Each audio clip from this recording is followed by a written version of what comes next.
ये सब चीजें वायरल होती हैं। तो छोटे लोगों को लगता है ना कि हो सकता है कि ये भी हिट होने का जरिया हो। तो छोटे आर्टिस्ट क्या करते हैं, वो गाना बजाना, ट्रेंड सा चल गया है कंट्रोल, क्योंकि हाँ, फिर नए लोगों को ये नहीं दिखता कि पवन सिंह ने मेहनत कितनी करी है। सुना नहीं था गाने को कि पहले किसने गाया है, पर हमें लगता है कि पहले हमने ही किया है।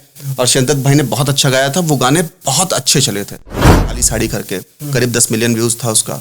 और एक चीज और हम जानना चाहेंगे, जो काली साड़ी मैंने देखा था शिद्दत भाई साहब ने गाया था, उसी गाने को लेकर जो है शिल्पी जी का आया था वर्ल्ड वाइड रिकॉर्ड से, क्या मैटर था इस पे, कोई मतलब जानकारी? अब देखिए ऐसा है ना कि हाँ, कॉपी पेस्ट का तो देखिए ट्रेंड है। भोजपुरी संगीतकार का डेफिनेशन भैया बहुत बड़ा होता है। मतलब अब तो भोजपुरी में ट्रेंड है, जिसको प्रोग्रामिंग करनी आ गई या जो स्टूडियो खोल के बैठा है वो अपने नाम के आगे संगीतकार लिख देता है। जबकि आप देखिए बड़े म्यूजिक डायरेक्टर्स जो हैं, चाहे वो विनय विनायक जी हों भोजपुरी के, चाहे आशीष वर्मा जी हों, इन्होंने बड़ा काम किया है। इनको ट्यून कंपोजिशन से लेके गानों का जोनर, गानों का टेस्ट, म्यूजिक का एक जो समझ होता है, वो सारी चीजें हैं। तो वो नए गाने जनरेट करने की क्षमता रखते हैं। आप किसी सुने सुनाए धुन पे उठा के 4 बीट लगा के संगीतकार, बाकी अच्छी लोकेशंस, अच्छी चीजें सारी हैं, बड़े प्रोडक्शन हाउस हैं। अगर आपको अयोध्या में crane, trolley, reflector, gym zip, बड़े कैमरे, सारी चीजें अवेलेबल हैं यहाँ। आपको कुछ भी चाहिए तो एक फोन कॉल पे आपको आधे घंटे में सारी चीजें मिल जाती हैं। तो ये कारण ये भी हो सकता है। अभी प्रकाश झा जी ने शूट किया यहाँ, आश्रम बन के गई बॉबी देओल जी वाली। फिर अक्सर आप जब भी निकलेंगे तो यहाँ घाटों पर, मंदिरों के किनारे आपको भोजपुरी के बड़े स्टार्स अपने फिल्म शूट करते मिल जाएंगे। बहुत सारी वेब सीरीज और बॉलीवुड के बहुत सारे लोग, अभी रजीश दुग्गल जी से मुलाकात हुई, वो भी आए थे। प्रकाश झा जी आते जाते रहते हैं, बहुत बड़े बड़े लोग आते हैं।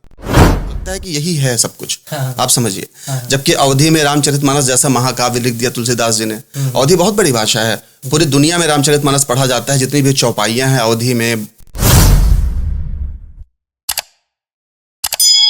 तो नमस्कार और स्वागत है आप सभी का दोस्तों, मैं ध्रुवलाल यादव और आप देखना शुरू कर चुके हैं BCT यानी कि भोजपुरी सिनेटच मीडिया।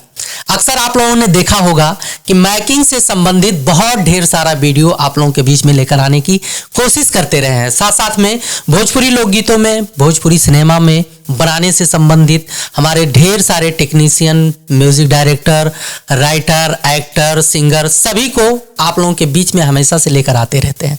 हमारा मानना है और हम ये भी चाहते हैं कि कुछ खास और नया और कुछ खास चीज़ें, कुछ ऐसी जानकारी जो संभवतः आप लोगों तक ना पहुंच पाता हो, ना मिल पाता हो, उन सब चीज़ों को इकट्ठा करके BCT के माध्यम से आप लोगों के बीच में लेकर आए। तो आज हम बैठे हैं श्री रामचंद्र जी महाराज के पावन नगरी अयोध्या धाम में, और जो स्टूडियो सेटअप आप लोग देख रहे हैं ये है साउंड बॉक्स, यानी अयोध्या में है, अयोध्या धाम में है। और यहाँ से आपने देखा होगा बहुत ढेर सारे ऑडियो वीडियो आप लोगों के बीच में आते रहते हैं। हमारे साथ में बैठे हैं अंकुर सिंह जी, जो बहुत ही अनुभवी म्यूजिक डायरेक्टर हैं, कीबोर्डिस्ट हैं, कीबोर्ड वगैरह बजाते हैं। ढेर सारे गानों में इन्होंने म्यूजिक भी दी है।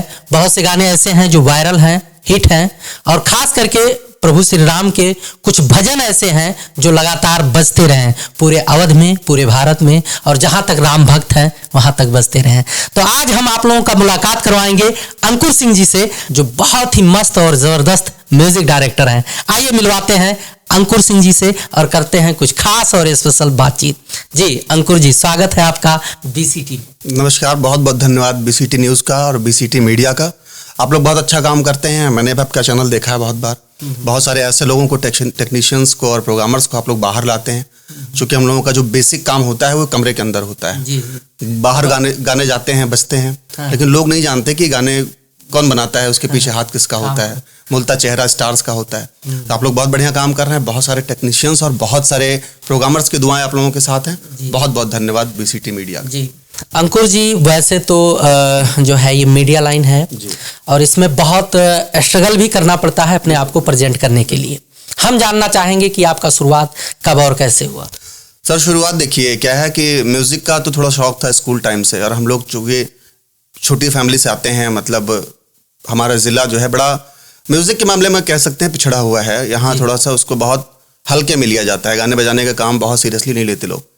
तो चूँकि हम लोग पॉलिटिकल फैमिली से थे, पिताजी हमारे पॉलिटिशियन थे, काफ़ी टाइम चेयरमैन वगैरह रहे हैं, तो बड़ा विरोध होता था शुरू से। लेकिन शौक लगा हाई स्कूल के एज से, करीब 2005-06 से, तो घर से थोड़ा सा गाना बजाना शुरू किया। फिर चूँकि अयोध्या है तो अयोध्या संगीत की नगरी है। बनारस के बाद अगर भारत में कहीं संगीत है तो बड़े बड़े लोग हैं, मानस दास जी हैं, गवैया जी महाराज हैं, यहाँ बड़े धुरंधर लोग हैं। तो यहाँ आना जाना हुआ, थोड़ा बहुत सुर से, थोड़ा बहुत ताल से परिचय हुआ, और फिर दिमाग में ये बात आई कि क्यों ना यहाँ एक ऐसी सुविधा क्रिएट की जाए, चूंकि हम लोग बाहर जाते थे, दिल्ली बहुत बार गए रिकॉर्डिंग कराने अपने गानों की, बनारस जाते थे, पटना जाते थे, तो हमने सोचा कि फिर कुछ यही शुरू किया जाए ऐसा कि यहाँ के सिंगरों को, यहाँ के गायकों को लाभ मिल सके। तो बहुत सारा टाइम हमने दिल्ली में दिया, लक्ष्मी नगर में और दरियागंज में बहुत सारे स्टूडियोज में बहुत सारा टाइम दिया, मुंबई में बहुत सारा टाइम दिया।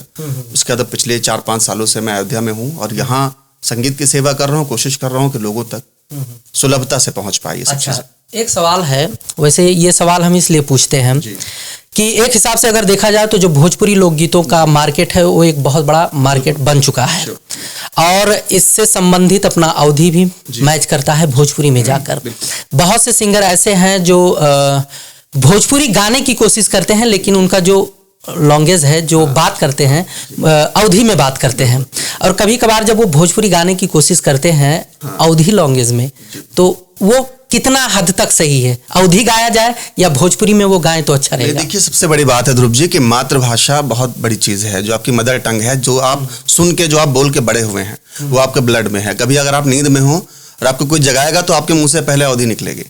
तो यहाँ के गायकों को, यहाँ के कलाकारों को ये कोशिश करनी चाहिए कि अपनी माँ, चूंकि देखिए भोजपुरी हमारी मातृभाषा नहीं है, भले रीजनल लैंग्वेज में दुनिया की सबसे बड़ी इंडस्ट्री बन के खड़ी हो रही है और बहुत सारी चीज़ें, हम लोग भी भोजपुरी का बहुत सारा काम करते हैं, पर सिर्फ भोजपुरी नहीं करते, नाम के आगे भोजपुरी का टैग लगा के नहीं चलते। अवधि की भी सेवा करते हैं यहाँ बड़े स्टार, दिवाकर जी को देखिए आप, और भी कई लोग हैं जिन्होंने अवधि गाकर बहुत बड़ा नाम बनाया। तो जैसे उर्दू और हिंदी का रिश्ता है, मतलब एक हिंदी और उर्दू कहते हैं बहनें हैं, करीब करीब की भाषा है, वैसे अवधि और भोजपुरी में बहुत सारी समानता है। हमारी जो भाषा है, हमारी जो आम बोलचाल की भाषा है, उसमें बहुत सारे शब्द भोजपुरी के हैं, भोजपुरी में बहुत सारे शब्द और व्याकरण अवधि के हैं। हम हैं तो बहुत पास के, मतलब दोनों के शब्दों को मिलजुल करके बिल्कुल एक वाक्य बन जाता है, लेकिन हम अक्सर ये डिफाइन नहीं कर पाते हैं। हमारे यहाँ के लोग वो सुनते हैं भोजपुरी के स्टारों को तो उनको लगता है कि यही है सब कुछ। आप समझिए, जबकि अवधि में रामचरितमानस जैसा महाकाव्य लिख दिया तुलसीदास जी ने। अवधि बहुत बड़ी भाषा है, पूरी दुनिया में रामचरितमानस पढ़ा जाता है, जितनी भी चौपाइयाँ हैं अवधि में, बुंदेलखंडी में है। तो हमारी अपनी भाषा जो है वो ज़्यादा मीठी है अगर देखा जाए तो अपने यहाँ के गायकों को कोशिश, आप भोजपुरी गाइए, आप हिंदी गाइए, आप गज़लें गाइए, आप कव्वाली गाइए, पर अवधि का भी एक स्थान बना के चलना चाहिए।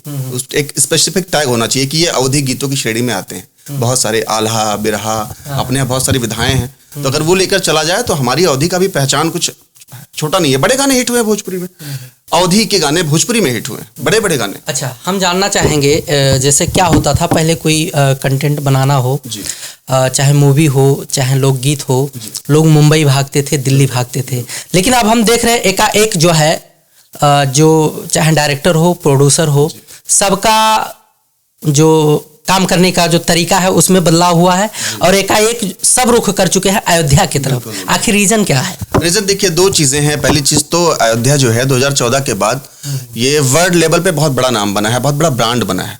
दूसरी चीज है कि यूपी में अक्सर फिल्में टैक्स फ्री हो जाती हैं। जब आप यहाँ शूट करते हैं तो अगर आप यही लोकेशन अगर फिल्म सिटी में लेंगे तो आपको लाखों रुपए रोज का खर्चा आएगा। और यहाँ क्या है कि सस्ते होटल, सस्ता आवागमन और सस्ती लोकेशंस, या यूँ कहें गाँव और देहात में फ्री के लोकेशंस अवेलेबल हो जाती हैं, बहुत सारा पैसा बचता है। फिर अगर यूपी में आपको जूनियर आर्टिस्ट अच्छे लेवल पे मिल जाते हैं, अभी प्रकाश झा जी ने शूट किया यहाँ, आश्रम बन के गई बॉबी देओल जी वाली। फिर अक्सर आप जब भी निकलेंगे तो यहाँ घाटों पर, मंदिरों के किनारे आपको भोजपुरी के बड़े स्टार्स अपने फिल्म शूट करते मिल जाएंगे। बहुत सारी वेब सीरीज और बॉलीवुड के बहुत सारे लोग, अभी रजनीश दुग्गल जी से मुलाकात हुई, वो भी आए थे। प्रकाश झा जी आते जाते रहते हैं, बहुत बड़े बड़े लोग आते हैं। तो अब अवधि क्या है कि अयोध्या जो है एक हब है बहुत बड़ा, और अब musical hub, film hub, cinema hub सब बन रहा है बहुत तेजी से। बड़े बड़े लोग यहाँ आ रहे हैं। अक्सर आपने देखा होगा कभी मनोज तिवारी जी फोटो डालते हैं, कभी कुछ, तो चीज़ें अब बदल रही हैं। अयोध्या भी बहुत बड़ा हब बन रहा है। अच्छा, एक सवाल और है, क्योंकि जैसे भोजपुरी में वर्क करने की वजह से जो अपडेट है कहीं ना कहीं से मिलता रहता है। बिहार में, बिहार के जो ऑडियंस हैं, जो वहाँ के बुद्धिजीवी हैं, जो सिनेमा से संबंधित जानकारी रखते हैं, उनका कहना है कि लोग जो स्टार हैं, भोजपुरी के स्टार हैं, लेकिन फिल्में शूट करने यूपी आते हैं, और जो रोजगार वाला मैटर बढ़ता है इससे, सिनेमा से जो लोगों को काम मिलता है वो यूपी के लोगों को मिलता है। और कह रहे हैं कि कहीं ना कहीं इसमें बहुत बड़ा योगदान है जो अपने यहाँ अनुदान मिलता है उत्तर प्रदेश सरकार के द्वारा। इस पर क्या कहेंगे? देखिए, ऐसा है कि बिहार मेरा बहुत ज़्यादा आना जाना हुआ नहीं है। मैं बहुत सारा टाइम दिल्ली में बीता है, फिर संगीत की सेवा करते हुए काफ़ी टाइम अयोध्या में भी हुआ है। चीज़ें क्या है ना कि हमारे यहाँ थोड़ा सा सुलभ है, आप समझिए। बहुत सारे अपने यहाँ के आर्टिस्ट हैं जो मुंबई में हैं, हिंदी सिनेमा जगत में काम कर रहे हैं, तो अपने यहाँ चीज़ें आसान है। जैसे आप अयोध्या में हैं, आपको यहाँ अच्छे होटल्स मिल जाएंगे, 2 साल बाद आपको एयरपोर्ट, लखनऊ नज़दीकी एयरपोर्ट है, आप समझिए। और लोग क्या है ना कि बड़े सबसे अच्छा व्यवस्थाएं यहाँ व्यवस्थाएं है, एग्जैक्टली। जो अनुदान वाला मैटर फंसा है, देखिए अनुदान, अब चूंकि बिहार गवर्नमेंट क्या देती है इसका तो आइडिया नहीं है, पर यूपी गवर्नमेंट में अनुदान मिलता है बढ़िया।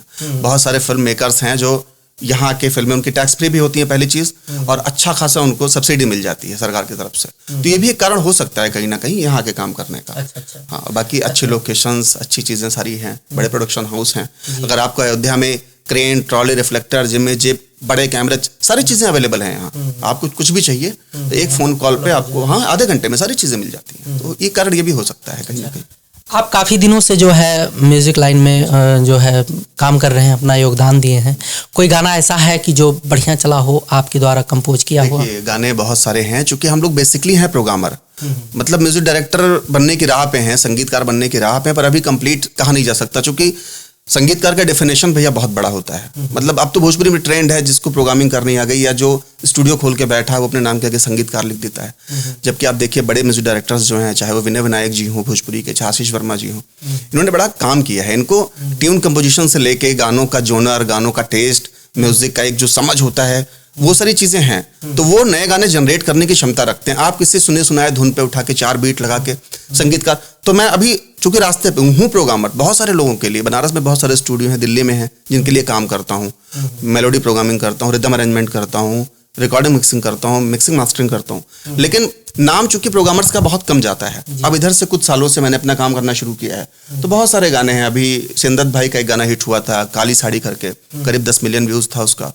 और एक चीज और हम जानना चाहेंगे, जो काली साड़ी मैंने देखा था, सेंदत भाई साहब ने गाया था, उसी गाने को लेकर जो है शिल्पी जी का आया था वर्ल्ड वाइड रिकॉर्ड से, क्या मैटर था इस पे, कोई मतलब जानकारी?